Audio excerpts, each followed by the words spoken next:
Hello friends. Hello friends. Today we are coming to new video. Today I am coming to video Oh, of nutrition in nutrition in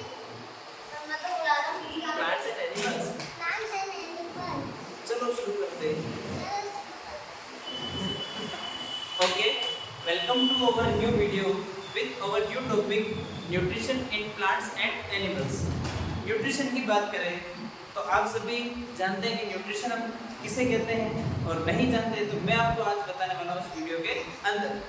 first of all nutrition समझते हैं कि nutrition क्या होता है. तो nutrition is the process of taking in nutrients inside the body. कि nutrients को अपनी बॉडी के अंदर लेना क्या कहलाता है? न्यूट्रिशन. अब न्यूट्रिएंट्स क्या क्या हो सकते हैं? तो nutrient and nutrition are both different things. First of all अगर हम बात करेंगे व्हाट इज न्यूट्रिएंट्स. न्यूट्रिएंट्स क्या होते हैं? तो वह पोषक तत्व या that component of food which is useful to our body और which is required by our body. यानी हमें जिस चीज की जरूरत होती है, जस्ट लाइक विटामिन्स के साथ मिनरल्स, फिर carbohydrate,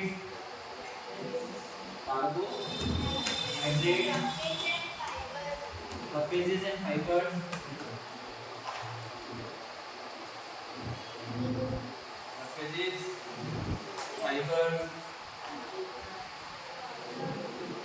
these all are the nutrients which is required by our body, and the body uses it to repair itself, growth and for cellular activities, just like cellular activities and for energy to do our daily work. यानी ये जो nutrients हैं ये वो जरूरी तत्व हैं जिनकी वजह से हमारी बॉडी जो होती है या तो वो डेली के कार्य कर सकती है जो जिसके लिए आपको एनर्जी चाहिए होती है, या फिर ग्रोथ के लिए आपको हेल्प करती है. We are talking about the nutrients. कि न्यूट्रिएंट्स जो होते हैं वो हमारी बॉडी के लिए बहुत ही यूजफुल होते हैं. यूजफुल बोलो या इसको नेसेसरी बोलो. नेसेसरी बोलना ज़्यादा सही इसलिए होगा क्योंकि इनकी एब्सेंस में हमारी बॉडी कोई भी वर्क प्रॉपर नहीं कर पाएगी. जब हम छोटे होते हैं ना, छोटे से बड़े क्यों होते, धीरे धीरे जैसे जैसे हम बड़े होते जाते हैं वैसे वैसे हमारी बॉडी को और भी फूड्स की ज़रूरत ज़्यादा होती है, और ज़रूरत ज़्यादा होती है तो उसको पूरा करने के लिए हम ज़्यादा खाते हैं. जस्ट लाइक अगर मैं 5 साल का हूँ तो मैं एक रोटी से मेरा पेट भर जाएगा और एक ही रोटी से मेरा ग्रोथ न्यूट्रिएंट्स हो सकता है. मेरे को कम फल फ्रूट्स खाने पड़ेंगे, कम जो बैलेंस डाइट यानी एक डाइट जिसके अंदर सब कुछ न्यूट्रिएंट्स होने चाहिए वो उनकी मात्रा मेरे को कम भी मिलेगी तो भी मैं कर पाऊंगा. लेकिन आज मैं अगर 21 ईयर्स का हूँ, 22 ईयर्स का हूँ, तो मेरे को रोटी भी ज़्यादा चाहिए क्योंकि मेरे को एनर्जी ज़्यादा चाहिए होती है क्योंकि मैं काम भी ज़्यादा करता हूँ. अगर मैं काम कम करूँगा तो एनर्जी की रिक्वायरमेंट जो होगी मेरी बॉडी के अंदर वो कम होगी, और एनर्जी की रिक्वायरमेंट को पूरा करने के लिए कम जो न्यूट्रिएंट्स. अब मैं 23 ईयर्स का हूँ या 22 ईयर्स का हूँ तो मैं ज़्यादा वर्क करता हूँ छोटे बच्चों के कंपैरिजन में, तो मेरे को ज़्यादा एनर्जी चाहिए होती है. मेरी बॉडी को ग्रोथ के लिए भी ज़्यादा न्यूट्रिएंट्स की आवश्यकता होती है, तो मेरे को अपनी डाइट बढ़ानी पड़ेगी यानी ज़्यादा खाना पड़ेगा. ओके, अब हम बात करते हैं कि जो न्यूट्रिएंट्स लेते हैं उसके भी 2 मेथड्स होते हैं. उसके भी 2 मेथड्स होते हैं. फर्स्ट बात करें तो ऑटोट्रोपिक और सेकंड होता है उसमें heterotrophic. Akshit, okay. Now we are discussing the types of nutrition. कि न्यूट्रिशन जो प्रोसेस होती है यानी न्यूट्रिएंट्स को बॉडी में लेना, उसके लिए भी 2 मेथड्स हम यूज करते हैं. First autotrophic, second is heterotrophic. अब हम बात करें ऑटोट्रोपिक न्यूट्रिशन. ऑटोट्रोपिक न्यूट्रिशन क्या होता है कि व्हेन ए ऑर्गेनिज्म और अ प्लांट, बेटा एक मन में गुनगुन नहीं आना चाहिए. व्हेन ए ऑर्गेनिज्म और a plant makes their food, prepare their food by their own, यानी अपना खाना खुद तैयार करना है, खुद बनाना और उसको लेना, वो क्या कहलाता है? Autotrophic nutrition. उसमें हम एग्जांपल्स लेते हैं. प्लांट्स, जितने भी ग्रीन प्लांट्स हैं सभी ऑटोट्रोपिक न्यूट्रिशन का इस्तेमाल करते हैं. यानी ग्रीन प्लांट्स अपना खाना खुद बनाते हैं और उसी को अपनी ग्रोथ के लिए यूज करते हैं. ऑटोट्रोपिक. अब ग्रीन प्लांट अपना खाना कैसे बनाते हैं? तो एक प्रोसेस होती है फोटोसिंथेसिस. क्या होता है बेटा? फोटोसिंथेसिस, जिसकी मदद से जो ग्रीन प्लांट्स हैं वो अपना खाना खुद बना सकते हैं। फोटोसिंथेसिस कैसे करते हैं? उनकी जो लीफ की हेल्प से, इसकी हेल्प से बेटा लीफ, बिकॉज लीफ जो होती है प्लांट के अंदर खाना बनाने का काम कौन करता है? लीफ। लीफ जो होती है वो sunlight plus water plus carbon dioxide, not oxygen, carbon dioxide, यानी जो लीफ है वो हमारा सनलाइट, वाटर और कार्बन डाइऑक्साइड का जो फूड प्रिपेयर करती है और उसी को फिर जो प्लांट है वो काम में लेता है। जैसे बात करें तो अब फोटो लीफ जो है, लीफ क्या करती है? लीफ खाना बनाती है सनलाइट, वाटर और कार्बन डाइऑक्साइड का यूज करके। फिर इसके अंदर दो ऑप्शंस होते हैं। फर्स्ट होता है क्लोरोफिल। क्या होता है? क्लोरोफिल। और सेकंड होता है stromata. As we are familiar with the word stomata, stomata के बारे में आप सब जानते हो, मैं भी जानता हूँ कि स्टोमेटा क्या होता है। जैसे इंसान सांस लेने के लिए अपने रेस्पिरेटरी ऑर्गन नोज का इस्तेमाल करता है, उसी तरीके से जो प्लांट्स हैं वो अपनी गैस एक्सचेंज करने के लिए स्टोमेटा का यूज करते हैं। Stomata are tiny pores.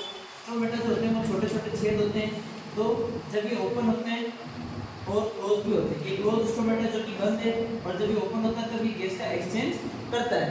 Stomata में जो प्लांट्स होते हैं वो एयर का यूज करते हैं, एयर में कार्बन डाइऑक्साइड को यूज करते हैं अपने खाना बनाने के लिए, और इनसे जो वेस्ट मान लो आप रिएक्शन से जो वेस्ट प्रोडक्ट बनता है ऑक्सीजन, यानी प्लांट्स खाना बनाने के लिए कार्बन डाइऑक्साइड का यूज करते हैं और फिर एक तरीके से एक्स्ट्रा प्रोडक्ट के रूप में ये ऑक्सीजन का निर्माण करते हैं और उसको अपनी बॉडी से छोड़ते हैं। जैसे हम इंसान अपने खाने को पचाने के लिए ऑक्सीजन का यूज करते हैं, तो हम एयर से ऑक्सीजन को इनहेल करेंगे। इनहेल करने के बाद जो कार्बन डाइऑक्साइड बचेगी उसका हम वापस एक्सहेल कर लेंगे और अपनी बॉडी से बाहर निकाल लेंगे। तो उसी प्रोसेस को यूज करते हुए जो लीफ होते हैं, लीफ के स्टोमेटा होते हैं, वो कार्बन डाइऑक्साइड का यूज करते हैं और कार्बन ऑक्सीजन को बाहर फेंक देते हैं। इसी फोटोसिंथेसिस प्रोसेस की वजह से आज हमारी अर्थ में ऑक्सीजन और कार्बन डाइऑक्साइड का जो लेवल है वो मेंटेन है। अगर प्लांट्स कम हो जाएंगे तो फोटोसिंथेसिस कम होगी, फोटोसिंथेसिस कम होगी तो कार्बन डाइऑक्साइड जो कि ग्लोबल वार्मिंग का सबसे बड़ा रीजन है, तो वो गैस ज़्यादा होने लग जाएगी और ऑक्सीजन जिसकी वजह से हम सब जिंदा हैं वो गैस भी खत्म हो जाएगी और इंसान खतरे में पड़ जाएगा। ये तो था स्टोमेटा का वर्क। दूसरा वर्क होता है क्लोरोफिल। क्लोरोफिल जो होता है वो ग्रीन पिगमेंट होता है, जिसकी वजह से सारे पत्ते हरे नजर आते हैं। जिस लीफ में क्लोरोफिल खत्म होता जाता है धीरे धीरे वो लीफ पीली पड़ती जाती है और सूखने लगती है, तो वो होता है हमारा क्लोरोफिल। फिर जो फोटोसिंथेसिस प्रोसेस है उसमें हम सनलाइट, वाटर, कार्बन डाइऑक्साइड का यूज करके जो लीफ है वो अपना फूड प्रिपेयर करती है और वो स्टार्च के रूप में, किसके रूप में बेटा? फॉर्म ऑफ स्टार्च के फॉर्म में स्टोर कर लिया जाता है स्टेम के अंदर। किसके अंदर स्टोर किया जाता है इसको? स्टेम के अंदर। और फिर उसके बाद से जब पूरे प्लांट्स में जहाँ भी फूड की नीड होती है वहाँ पे इसको इकट्ठा कर दिया जाता है या वहाँ उसको पहुँचा दिया जाता है। फिर ये तो होती है ऑटोट्रोपिक प्लांट्स की बात, जिसमें सारे ग्रीन प्लांट्स जो होते हैं वो ऑटोट्रोपिक होते हैं, लेकिन इसमें एक्सेप्शन है, दैट मिसलटोय। मिसलटोय एक ऐसा प्लांट है, अब हमने ग्रीन प्लांट्स की बात कर ली, जितने भी ग्रीन प्लांट्स है सब अपना खाना खुद बनाते हैं, लेकिन एक मिसलटोय ऐसा प्लांट है जो ग्रीन होते हुए भी अपना खाना खुद नहीं बनाता। उसके पास फोटोसिंथेसिस करने के लिए लीव्स हैं, ग्रीन लीव्स भी है क्योंकि उसके अंदर क्लोरोफिल भी प्रेजेंट है, लेकिन फिर भी वो काम जो है आलसी अपने मन से, जिसकी वजह से वो अपना खाना खुद नहीं बनाता है और दूसरे पौधों पे पैरासाइट बन के चढ़ जाता है, जिसकी वजह से वो दूसरे पौधों द्वारा बनाया गया खाना उसका वो यूज खुद करता है। एक और एग्जांपल मिसलटोय वो खुद का खाना खुद नहीं बनाता, जबकि उसके पास ऑप्शन है, वो चाहे तो बना सकता है, लेकिन क्या करें, आलसी है, आलस तो जैसे मैं भी आलसी हूँ। कसकटा एक ऐसा प्लांट है जो अपना खाना कभी भी खुद नहीं बनाता है, जिसको हम अमरबेल भी कह सकते हैं। तो कसकटा और अमरबेल ऐसे पौधे होते हैं जो दूसरे, एक बेल है, क्या है? बेल क्लाइंबर, जो खुद स्ट्रेट नहीं खड़े हो सकते पर दूसरे पौधों का सहारा लेके चढ़ जाते हैं, तो उस पे ये चढ़ जाते हैं। फिर इनके एक स्ट्रक्चर होता है रूट लाइक, रूट लाइक यानी जड़ जैसा एक स्ट्रक्चर होता है जो दूसरे पौधे के ऊपर पकड़ लेता है, उसको पकड़ लेता है और उसके अंदर जितने भी न्यूट्रिएंट्स हैं उनका यूज वो करते हैं, यानी खुद का खाना खुद नहीं बनाते हैं। अब ऐसे पौधों को हम कहते हैं पैरासाइट। क्या कहते हैं बेटा? पैरासाइट। ऐसे प्लांट्स जो खुद का खाना खुद ना बना के दूसरे प्लांट्स का बनाया हुआ खाना यूज करें, दूसरे खाने पे ये दूसरे प्लांट्स में ये लग जाए, इनको हम कहते हैं पैरासाइट। पैरासाइट के अलावा होस्ट, क्या होता है? होस्ट, जिन पे ये प्लांट्स चढ़ते हैं, जिन प्लांट्स का न्यूट्रिएंट्स ये यूज करते हैं, उनको हम क्या कहते हैं? होस्ट। क्या कहते हैं बेटा? क्या कहते हैं? होस्ट। आया समझ में? Okay, host. अब न्यूट्रिशन की बात करें तो हमने ऑटोट्रोपिक न्यूट्रिशन पढ़ा कि ऑटोट्रोपिक न्यूट्रिशन क्या होता है? जिसके अंदर भी प्लांट्स अपना खाना खुद बनाएं और खुद ही खाएं, ठीक है? हाँ, ओके। तो ये सब जो प्लांट्स हैं वो उनके खाना खाने की स्टाइल, कौन अपना खाना कैसे बनाता है और कैसे खाता है, जो कि हमने बहुत शॉर्ट में पढ़ा, ठीक है? अब मैं कुछ आपको ऐसे प्लांट्स बताता हूँ जो खाना नहीं बनाते, सीधा शिकार करते हैं। जानवरों का नाम तो हम सबने सुना है, as we all aware about that animal hunters, but we don't know, even some people know, some students know that the plants hunter। कुछ ऐसे प्लांट हैं जो शिकारी है, शिकार करते हैं, जैसे पिंजर प्लांट,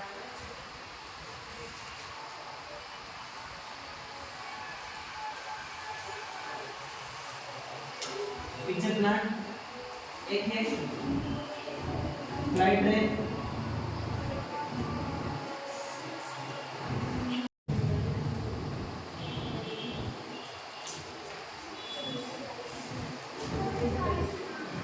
लेडर बर्ड्स। कुछ ऐसे प्लांट जो शिकार करके खाते हैं, यानी खुद का खाना खुद नहीं बना सकते, because they can't have the process of photosynthesis, यानी वो फोटोसिंथेसिस की प्रोसेस को नहीं कर पाते, इसीलिए वो क्या करते हैं? शिकार करते हैं। शिकार कैसे करते हैं? अब हम बात करें pitcher plant, Venus flytrap, sundew and bladderworts. तो दो प्लांट्स वैसे सबसे ज़्यादा फेमस है, एक तो पिंजर प्लांट जिसमें ट्यूब लाइक स्ट्रक्चर ऐसा बेग बना हुआ होता है ना, ये इस डिजाइन में बेग बना होता है जो प्लांट से अटैच होता है। अब इसके अंदर एक लिक्विड होता है, एक फ्लूइड होता है जो कि इंसेक्ट को अट्रैक्ट करता है। जो उड़ने वाले होते हैं ना, उड़ने वाले इंसेक्ट्स, मकड़ी हो गया, मक्खी हो गया या मच्छर हो गया, तो उसको क्या ये अट्रैक्ट करता है, और जब वो मक्खी मच्छर इसके अंदर आके बैठता है ना, तो उसके अंदर चिपक जाता है, इसके अंदर चिपक जाता है, स्टिक हो जाता है, जिसकी वजह से वो बाहर नहीं निकल पाता और मर के वो मर जाता है। तो उसकी बॉडी उस लिक्विड के अंदर डीकम्पोज हो जाती है, उसके न्यूट्रिएंट्स जो होते हैं उसके अंदर सोल्यूबल हो जाते हैं, फिर वो उसी के न्यूट्रिएंट्स को यूज करके अपना खाना खाता है। फिर आता है वीनस फ्लाईट्रेल। क्या आता है बेटा? वीनस फ्लाईट्रेल बिल्कुल इस तरीके से स्ट्रक्चर पे बना हुआ होता है ना? कहाँ देखो?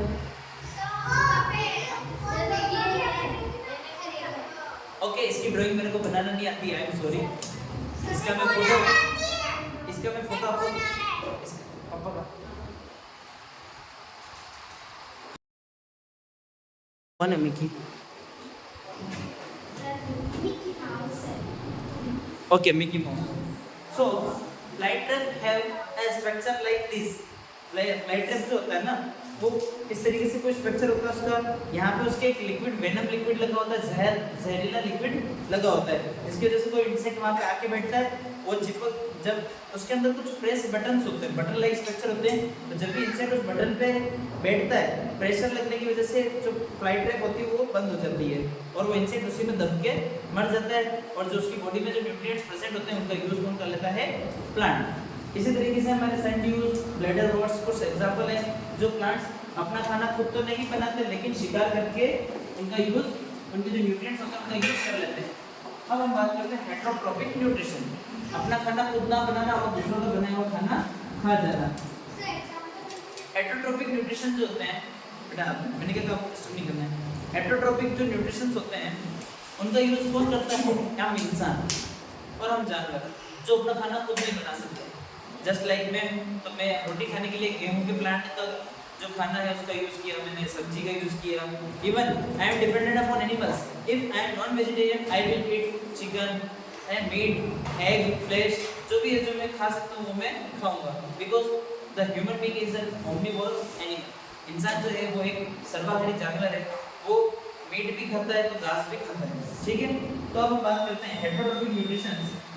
इसके अंदर हम ह्यूमन बीइंग आते हैं, कुछ प्लांट्स थे जो मैंने आपको बताया, वो अपना खाना खुद ही बना के दूसरों का बनाया हुआ खाना खा लेते हैं। फिर हम हेटेरोट्रॉपिक न्यूट्रिशन में जब ह्यूमन बीइंग्स हैं, हमारा सिस्टम सब अलग है।